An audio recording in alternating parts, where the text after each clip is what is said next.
Hello, everyone, and welcome to episode number 10 of Personal Development Training Series. My name is Mohammad Reza Fati, and I'm a life coach. What we do in life echoes in eternity. I believe that your life is going to be changed by personal development training. This episode is about worldview. Worldview is a part of our inner world, and inner world is a branch of self awareness. Has it occurred to you that you were under rain, but you don't feel anything? You feel neutral towards rain. It's not anything special. You have things to do, you have other things to care about, and you don't regard rain as anything significant. But sometimes else, when you're under rain, you feel like God is speaking to me. There are raindrops falling. This is a miracle. Where is the miracle happening? Is it happening on the earth or in the sky? Or is it on your mind? Because last time you saw it as something very normal. You didn't have anything special to think about. It was just rain. So the miracle and the neutral thinking happened in your mind. This is how you saw rain. The way you see rain happens in your worldview.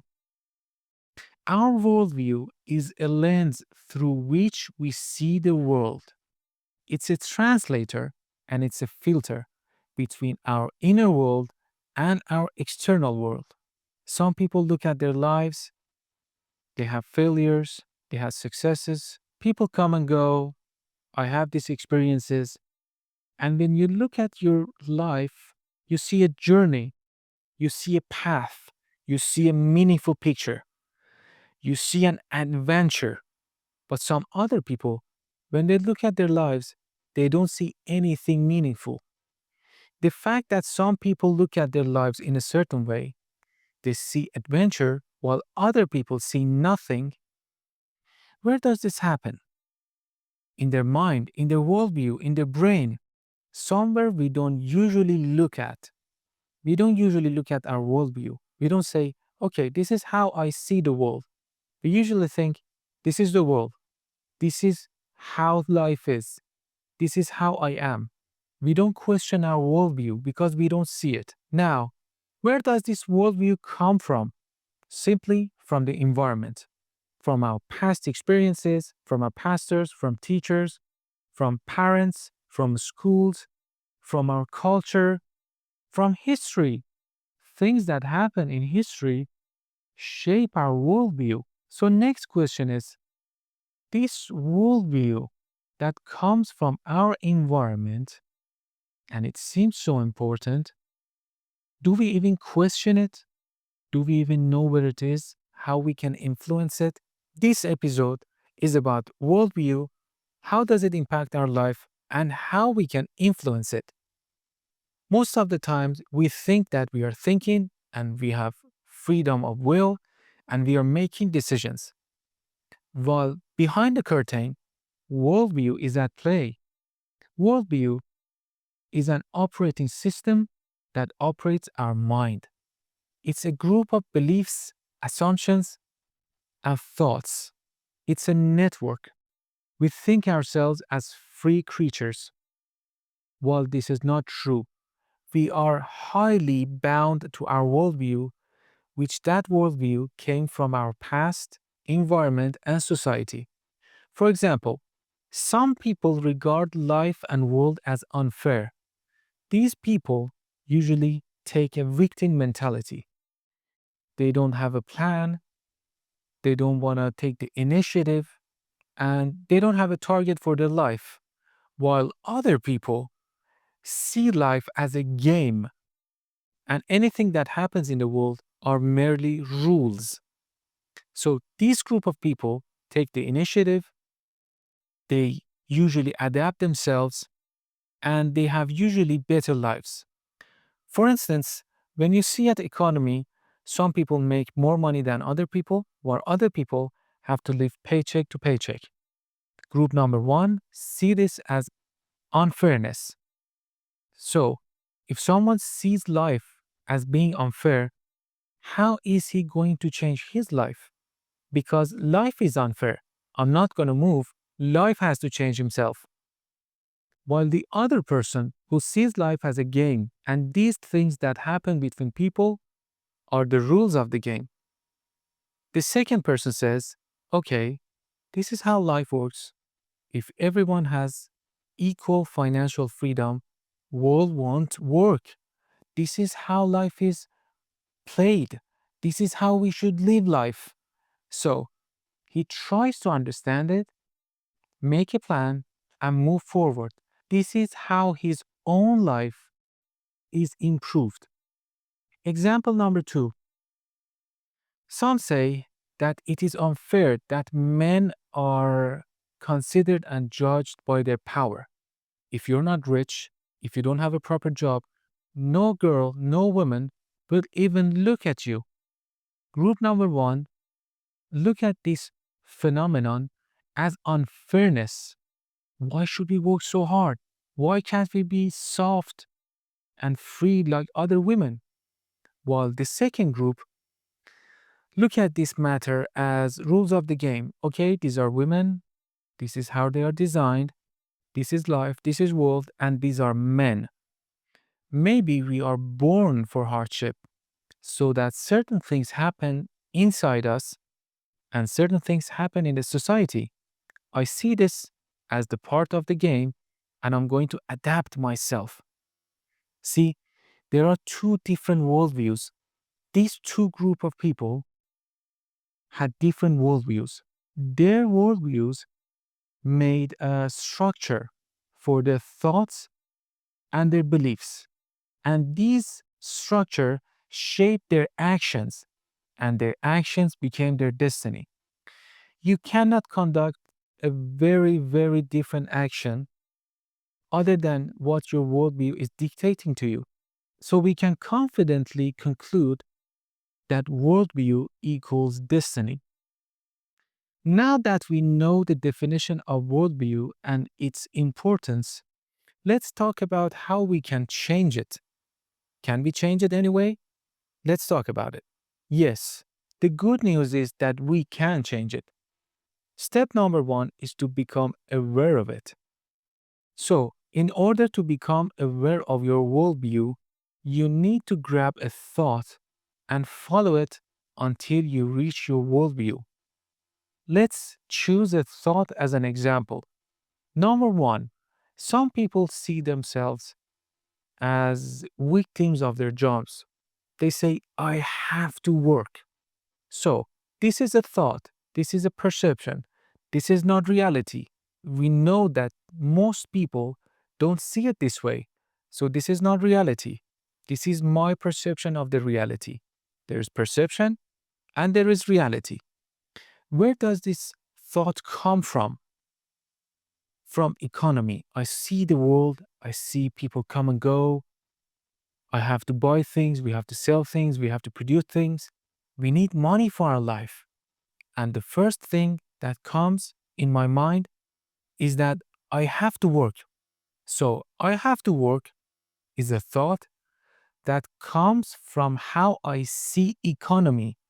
There is economy in the outside world, and how I see it is inside me. Between these two factors lies the lens, the glasses that I wear in order for me to be able to understand the world. Example number two, I always lived for others. I never lived for myself. This is a thought that you have. Where does this come from? You look at your past, your parents took the initiative, they dictated some decisions to you, maybe. And yes, maybe some of us had certain things we had to do for the other people. But is this completely true? Let's take this thought and reach to that worldview. Let's go to the past. Your parents said something. You had a choice. You chose that choice because you didn't have another option. This is not true. You had option. You could say no. You didn't say no because you didn't have a plan. So, you living for others and not living for yourself is a thought that you have. And the fact that your parents, your society, force certain options towards you is a reality or some sort of reality that happened in the past. But the way you see yourself as a victim comes from your worldview. Example number three: how do you see life? Just take a moment and think about how you see life. Do you see life as passage of time or you see it as a miracle? You see, life is out there on the planet Earth, and the way you see it, let's say, for example, as a passage of time and nothing special, is a thought that you have. Between the life that lies within Earth and the thought that you have in your mind is your worldview. This is how you see world. So if you follow thoughts, you will reach to your worldview. So in order for us to change our worldview, step number two is to realize that the previous model of worldview doesn't work. You see, our mind's first job is to keep us happy, is to keep the stresses away, and to prevent us from asking certain questions from ourselves. When was the last time you thought about yourself, how you see the world? What's your mission in this world? What life means to you? I should switch my glasses on how I see it. You don't think about it. Why? Because your mind is here to make sure you don't spend a lot of energy. Thinking about these questions consume a lot of energy. So, in order for you to change, you need to think deliberately. You need to say, I want to live properly. I want to know what worldview is and I want to change it. Living by default, living like I'm just gonna live like other people, I wanna have a normal life. Living like this won't allow you to change your worldview. You must have a strong reason. I'm gonna live my life once and I'm gonna change my worldview in a way that suits me best.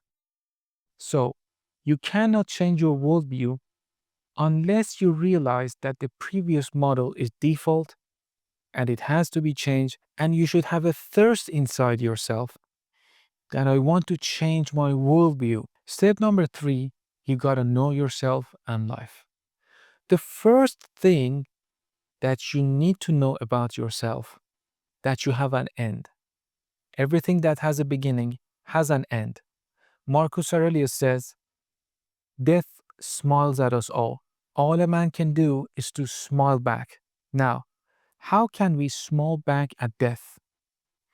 If we embarrass ourselves, if we have a low opinion on ourselves, if we don't take the initiative, if we don't have a plan, if we don't follow our dreams, can we smile at death?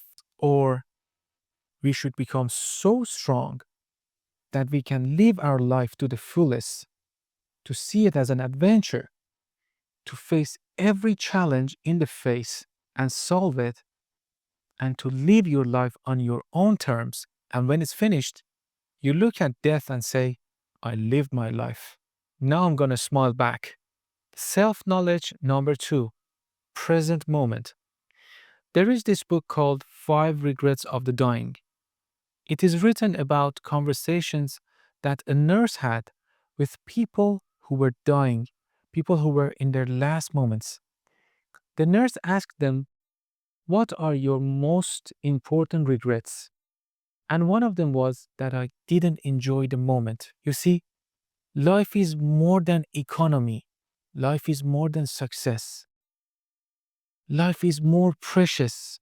Even if you succeed, even if you do everything correctly, even if no one criticizes you, there is something you had to do. You had to cherish every moment.